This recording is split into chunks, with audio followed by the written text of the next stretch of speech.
A wall of flames and unimaginable destruction. This is all that's left of Berry Creek, north of Sacramento.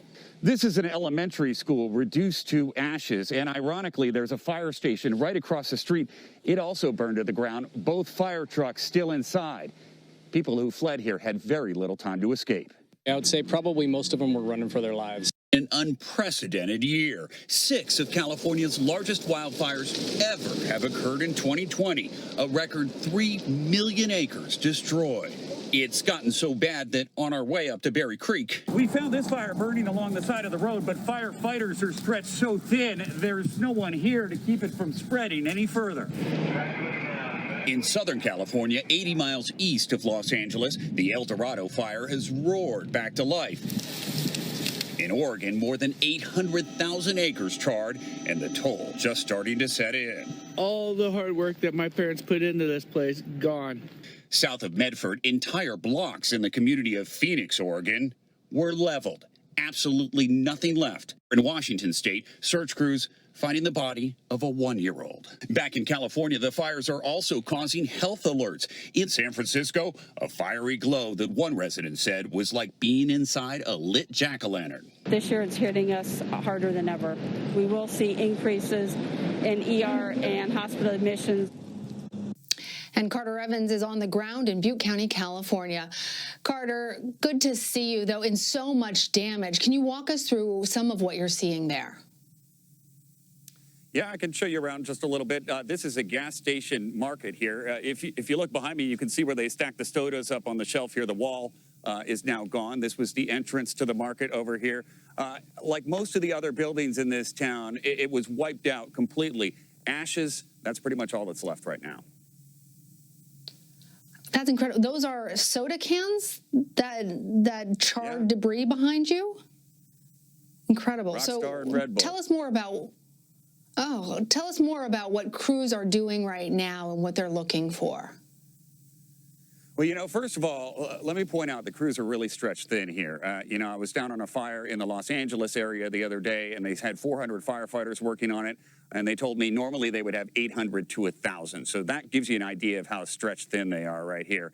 I have not seen many firefighters since I have been in this area. We've seen a few driving around. We've seen a lot of authorities driving around, making sure there are no looters in this area. But firefighters have a lot of work ahead of them right now. The good news is the weather has calmed down. The winds, the fierce winds that were blowing these flames, that has calmed. We also have an overcast day today, so that's cooled things down and that's brought temperatures down, and that's made it a little easier to fight this fire. And Carter, do we know when residents are going to be allowed back to assess the damage of their homes, their stores? Yeah, you know, that's a question that people always have immediately, and they want to go back in. And it's different, usually county by county. And what I've seen in many places, I have not seen this here yet, though, is sometimes the sheriff or the local authorities will lead a caravan of people back in so they can go back to their property, check it out, see if anything is remaining, and then lead them back out. What they really do not want are the public just roaming around in here because, as you can imagine, people's homes are burned down. Their keepsakes were inside those homes. They're going to want to look for anything that survived. So much devastation. Carter Evans, thank you.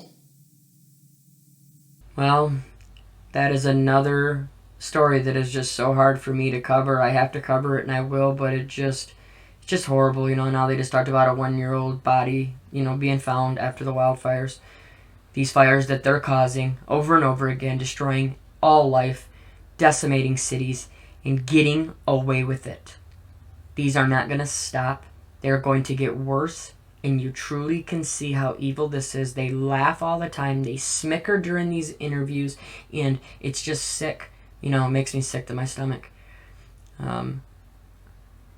We really do need to get out of these areas if you can. I know I've talked to a lot of subscribers that can't. In that case, you know, I understand that completely. Just try to have the best plan that you can. You know, be ready, be able to grab a bag and get out of the house as soon as you can. If you know what I mean, you get put on, you know, mandatory evacuation, or, you know, there's a lot of stuff coming with another lockdown too. I'm working on another video today about that. That was one of the big ones I did yesterday on France is now locking down, setting up plans to lock down again, and so are tons of other countries. Australia's already been in one. But yeah, that's where it seems we're leading, is to another lockdown. So things are definitely going to ramp up here in the next month or so. So everybody be prepared the best you can. Share this information and protect your family at all costs. Continue to pray, truly, truly pray as much as you can against all of this that is being brought on us. I love you all. Stay safe. We will get through this. And we'll talk to you soon. God bless.